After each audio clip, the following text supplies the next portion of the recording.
Hey, what's up, guys? It's Scarra from theScore eSports here with Apollo after a very close 2-1 game. Uh, I know it wasn't as clean as you'd like, but what do you think about how that series went?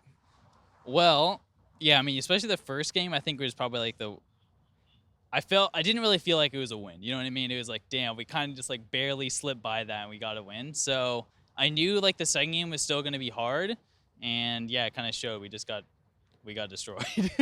But then the third game, we're like, okay, let's just pick things back up, like go back to the basics, and then I think. I don't know. We just played like a cleaner game three, and I think we were the better team coming into this. We just had to prove it, pretty much. Okay, so I have to ask, you guys brought out a very unique TFE first two games, and honestly, those were your sloppiest games of the series. Was it because you guys were like maybe inexperienced with the comp, or did you feel like it just didn't work out the way you expected? Like the execution was just wrong? It's a very snowbally team comp. So I think in game one is a really good example is when we had like a pretty good lead, right? And then we should have been able to close out the game, but we just made a couple mistakes, and then yeah, the game just gets a lot harder once you start to fall behind that team comp because it's like I said, it's very snowbally. So uh, we had some practice on it. I mean, we obviously get to practice it more, but it was mainly just the execution factor. That's all. Would you say that is that why you switched comps back in game three to something like maybe more easy to play? I saw you guys pick Gragas very early in that comp, and you guys were able to snowball the comp from the beginning to the end with like it was relatively clean compared to your other two games. Right. Yeah. Gragas is just a little bit easier, I guess. I'm not really sure why we picked Gragas. I'm not even sure why we picked Evelynn, but but it's just like I guess it's just what the team needed. I don't know. Um, how do you feel being the AD carry player on a team where there's so many like it's not very English dominant, you know? So a lot of times it looks like you have to play a more supporter style AD. You play like the long range cleanup or the long range like just DPSer where you stay alive and you do your job. That's does it feel like you want to take a more carry oriented route, or are you comfortable just feeling like you're doing a good job on the team and you just want to do anything to win? I mean, it just kind of goes to our playstyle. Like, obviously, we're top lane and mid lane heavy, meaning like we try to focus on them a lot. But I don't think it's bad for us to focus bot as well. And it's something that we kind of have to work on and have to like show that we're not just only play on top side. We're not only going to just play on mid side. But right now, yeah, I've been definitely playing more of a supportive style. And I think me and Xpecial's laning is good enough where we can still just kind of be on our own. I think. Yeah, I mean, we're definitely showing that we can still carry a game even if we don't have like the junglers help or the mid lanes help. So does that mean that while you're doing like in the middle of the game and in scrims, are you guys kind of a ball of two and a ball of three, and you guys are trying to work together, or is it more just like you're overall the team is still trying to come together?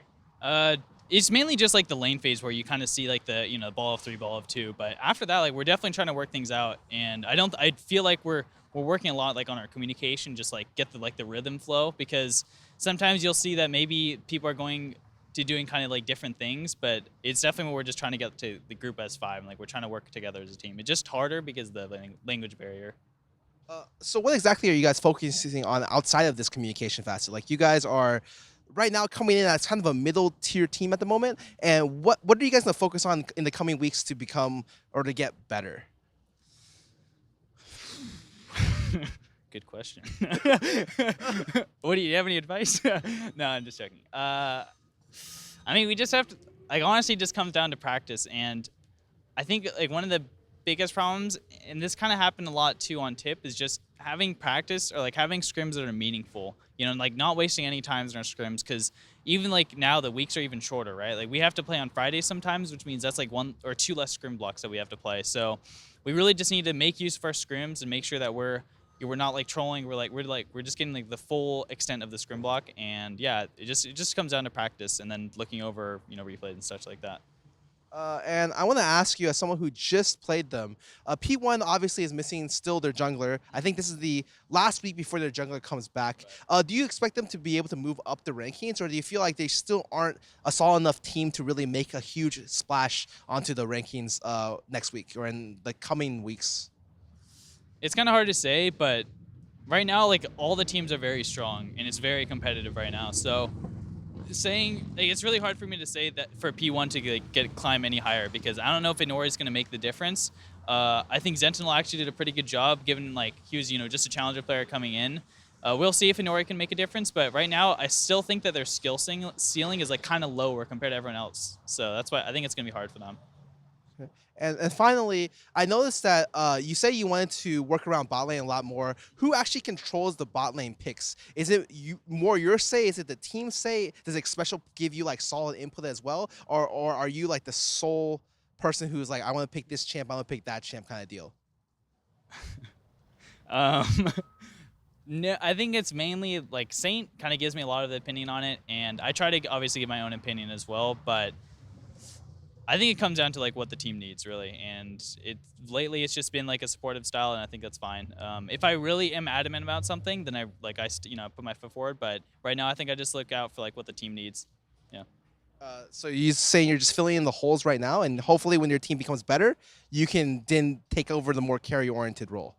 That and just doing what the team like, just finding out what the good meta picks are. Because right now it's not like I'm playing out of meta stuff, right? Like I'm playing Caitlyn Ashe, and that's like a lot of teams are doing that, and I think it's still a good pick. It's just right now we're not, but regardless of picks, we're not really focusing on bot lane either way. So like I think picks are something that we can look out for. Meaning like I can play like maybe something more aggressive like Lucian for example, but I think right now there's no need to, and I think just the style that we're playing right now is fine.